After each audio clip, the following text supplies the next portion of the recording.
All right. So today we're here for an initial interview. This is part one.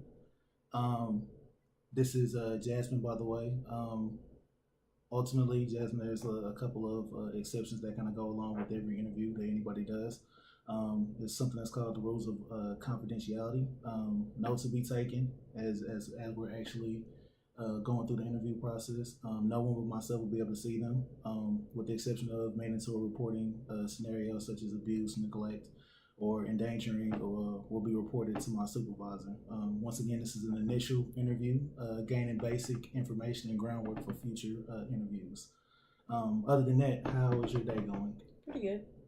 All right. So not going too deep into your background to start off, kind of give me some bases.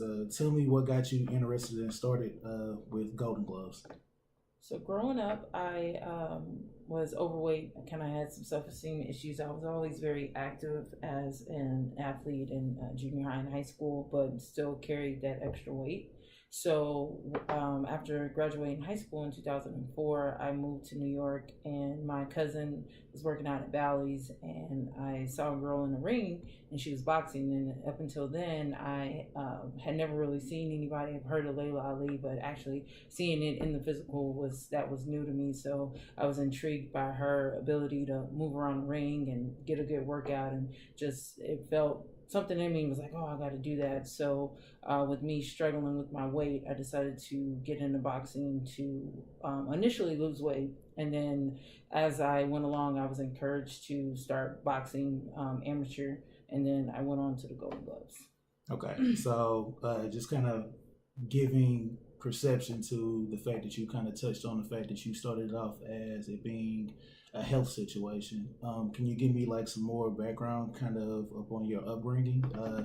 As far as like, have you been an athlete like all your life? Like, were you supported in your athletic endeavors? Were like athletics like ever not fun to you? Like, was it a situation of you kind of having to mature into becoming an athlete? Okay. So I have a twin brother, and so being competitive with a sibling the same age, my brother was into football, so I got into playing basketball and volleyball because I wanted to be on the same level as my twin. And I really didn't put as much into it as I should have. So I was an okay athlete, but I wasn't, definitely wasn't one of the best. Definitely wasn't good enough to get a scholarship in college. So when I moved to New York and took on boxing, I decided to give it my all, give it my best shot so that I could really perfect that craft and be considered an elite athlete at that point in my life.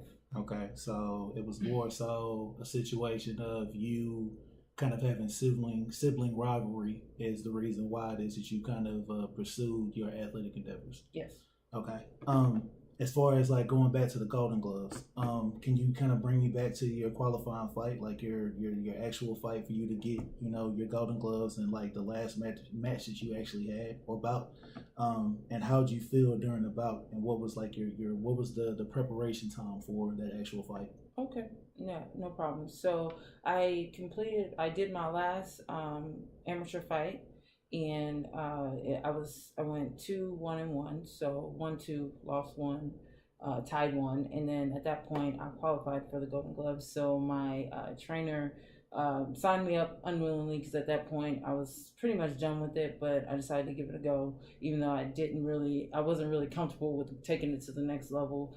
And so my preparation for that was more intense than ever. I was running more, I was training longer hours, doing 2 days, 3 days, and I got to the first round and did pretty good.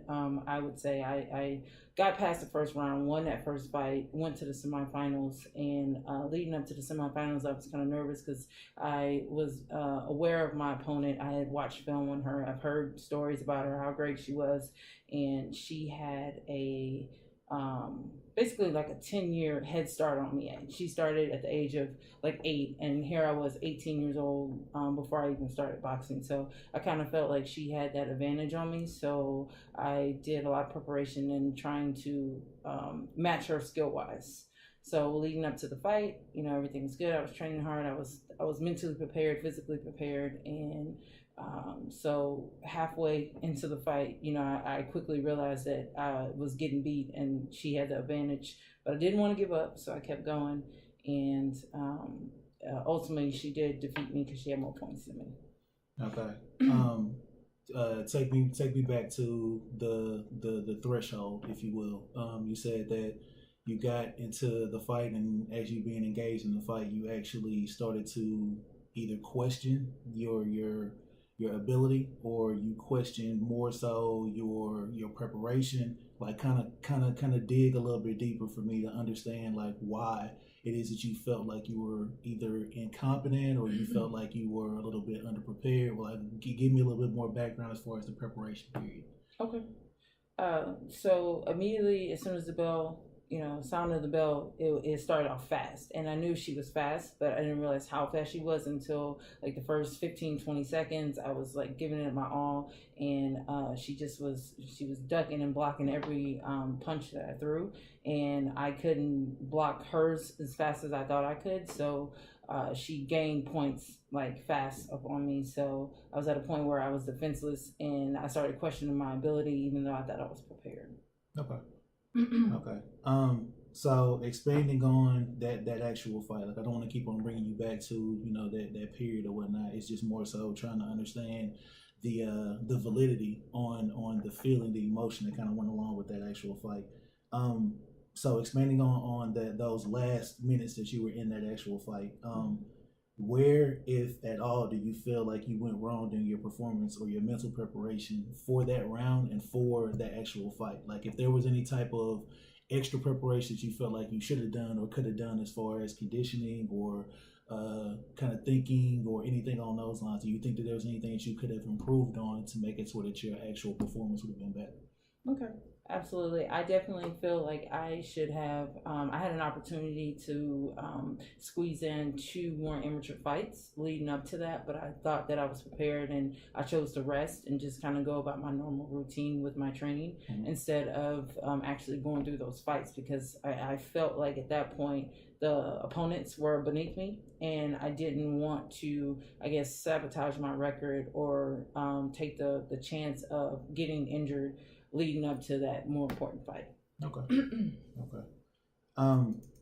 As far as within that time frame of you saying that you kind of felt like the task was a little bit more than you could actually suffice at that point, did you ever get to a point where you like blacked out or like had complete focus, like you were like in almost like in a zone, as far as like you being able to see what it is that person was being able to do, but you couldn't like counteract what it is that she was doing? Or was it more of a situation where you just kind of like forfeited it in your head first and then your body kind of went with it? So I definitely feel like I forfeited in my head.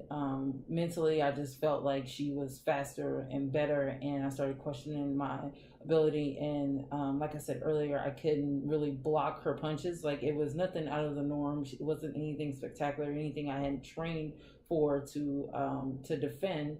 But she was just a little too fast on the body, and I couldn't really recover fast enough to bob and weave and duck and really defend myself. Okay, understood. Going back to kind of the beginning phases, you spoke of the your record, the 2-1-1. It seems like you were pretty successful as far as like it being a first endeavor, as far as you ever encountering anything on those lines of boxing in that sport, as far as that goes. So speaking of that success, like leading up to the match, like what do you remember as being a difference for that match versus matches previous to it? You said that you were not said that you actually improved as far as like your record goes, that you were more successful before that match, but like were there more influences that were coming from outside? Were you having like any type of like preparation that you were having to go through as far as setting up your mind for the match? Were there any other parameters that were going on in your life that were actually taking away from the actual focus that you would need to actually be able to compete at that level? Actually, there weren't any distractions or anything like that. I just felt my confidence had been boosted since the very first fight. I walked in and I kind of had butterflies, jitters, like, what am I doing? I've never been in a fight in my life, and here I am on the biggest stage, actually going against someone. What am I doing? So when that first fight, once I got through that, and then going into my Golden Glove match, I didn't have those jitters, and I was more focused, and I had confidence, and I was calm. So I think I overlooked or over thought out my opponent. Okay. So you feel like you were over prepared. Over prepared. Okay. Mm-hmm. Okay. Um, Going back a little bit further, it seems that you've been active or an athlete for some time, just based off of you saying that you were overweight. Were there any other type of like athletic endeavors that you had been a part of previous to you actually boxing, or was boxing like your first entrance into the athletic realm as a whole? No, so I started off playing volleyball in junior high, in seventh grade, and then I never forget I made the C team, right? And if you're not familiar with the C team is like, okay, we have to put you on the team. You're not good enough to be on the A team. You're not good enough to be on the B team, but we don't want to leave you out, so you put it on the C team. So, so because we want to include everybody. So I made the C team seventh grade, and then so I trained hard and improved myself, and by eighth grade I made the A team. So I felt like that was an accomplishment. Now with basketball, it was complete opposite. I actually did make the A team in seventh grade, and so I played basketball A team seventh and eighth grade, and partially probably because of my height. I've always been the tallest and biggest girl, and they needed a center. So here I was, one of the tallest and biggest girls in my grade. So I was by default on the A team. But I had a good experience with that. I definitely think that it prepared me for high school, which was a whole nother monster. You get to high school and it's more running and bigger girls and faster, and it's just so I made the freshman 18, and I just went sophomore. I was on JV sophomore and junior year, and then by my senior year, I lettered for varsity. Okay. So going back into the being active or not, do you feel like you were better as a competitor being in a team sport aspect, or you feel like it was better in the individual, just in the aspect of you starting off in traditionally settings where you were a part of a team, and then from flipping from that paradigm to being in a single sport, did you feel like there was a big shift as far as like your attention, your focus, your preparation, as far as flipping from being team to being an individual player? So I definitely think I benefited more from being an individual sport, just because in the team sport, it's human nature to be competitive and always like looking or thinking about what other people are saying about you, or how you're being perceived as being an athlete or being a teammate. And I feel like that hindered me from really playing my best, because I was always comparing myself to some of the girls that I knew were better, but I just tried to insert myself as being better than them, and it never really worked out. So with boxing, I was competing against myself and not really against any of my teammates. Okay. um, taking in consideration both sport types, how do you feel your preparation was different between the two sports? So with team sports, it's kind of like I had, motivation by other people. Like, okay, well, especially when it comes time to do drills, like layup drills, like I can have something to compare myself with. If my teammate Priscilla did a layup drill in 2 minutes, and then I did it in 3 minutes or 3:30, I had something to gauge myself off of and say, okay, I want to catch up to my teammate, versus me completing 3 to 6 rounds of jabs, and I'm going against myself. I don't really have anything to gauge that off of. It kind of leads into the aspect of understanding like the paradigm that kind of goes along with sport, just in the aspect of there's a situation of a closed sport and then an open sport, meaning that like a closed sport is kind of based off of you being able to gauge your actual wins and losses based off of an actual tool of measurement, like versus an open sport where it's not based off of those same parameters. So, for instance, like boxing is more of an open sport, but it's kind of based in a closed sport kind of a thought process, just in the aspect that it's based off of you getting points and tallied up based off of your actual judging, but at the same time you're in the confines of each round. Versus a situation of basketball, for instance, like you're going against the time frame that you have in each individual period, and you're going against that individual person on a consistent basis, making points against them. So it kind of has both parameters, but it kind of flips on the paradigm as far as that goes. So that's great understanding of how the closed versus the open sport process actually works. Kind of take me back to your actual training as a whole for boxing. Like how what actually entailed that actual training process. So my daily training, I started off every morning at 4 a.m. Got up, ran 3 miles, went home, drank some egg whites, ate some oatmeal, and then I would go to work. And then that later on that day, I would do my second session of just straight cardio. I would do either jump rope for an hour or do the stairmaster. And then for my third session daily, I would actually spar with my trainer. I would spar with him for 30 minutes inside of the ring, going through drills, and then I would do 30 minutes of back work. Okay, so it was more of an aerobic exercise. Was there any point at which that you started to dread any type of the aerobic work, as far as you kind of telling me that you were a little bit overweight and you were essentially starting boxing to lose weight as a whole? Was there ever like a harsh period of trying to rewire your brain and trying to take into consideration the fact of how much cardio was actually entailed in actually working in boxing? Like, did that ever like cross your mind, or was there ever like a threshold that you had to kind of cross to make it toward it, like being in a situation where you probably were a little bit more sedentary if you were a little bit overweight, and to kind of flip from that to working in an aerobic environment like that? Do you feel like there was ever a threshold that you had to cross?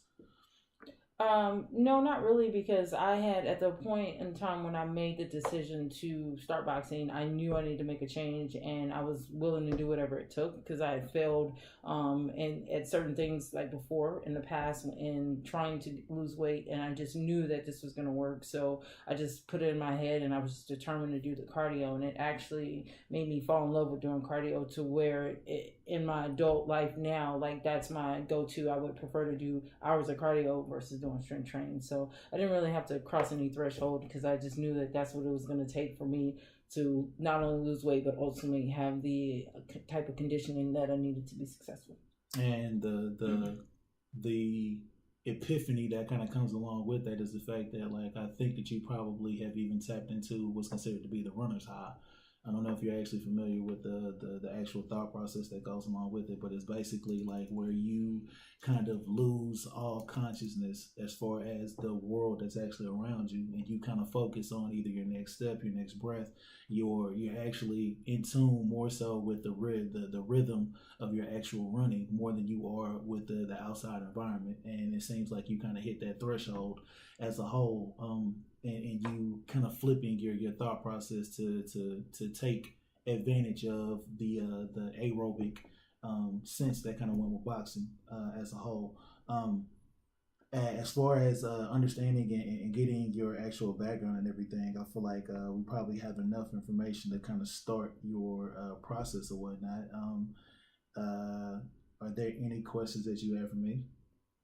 No, I don't have any questions for you. I just did want to add on the runner's high. You absolutely nailed it. I do get that runner's high. I kind of zone out, and I get to a point where that's like a stress reliever for me, and it's like part of my routine. I get to a point where if I'm going for 3 miles, I don't stop till I get to 3 miles. Like, even if I'm in a time crunch and I have like maybe less time to complete that task, then I'll either speed it up. I'll do intervals. I'll do other stuff like that, just to make sure I get to that goal. And it's like my day isn't the same or isn't complete without doing that run. That's phenomenal. I wish I had the same drive and determination as far as cardio goes. Other than that, what we'll do is we'll actually set up another time for another interview at your disposal. Other than that, Jasmine, it's great talking to you, and I appreciate your time. Thank you. Same here.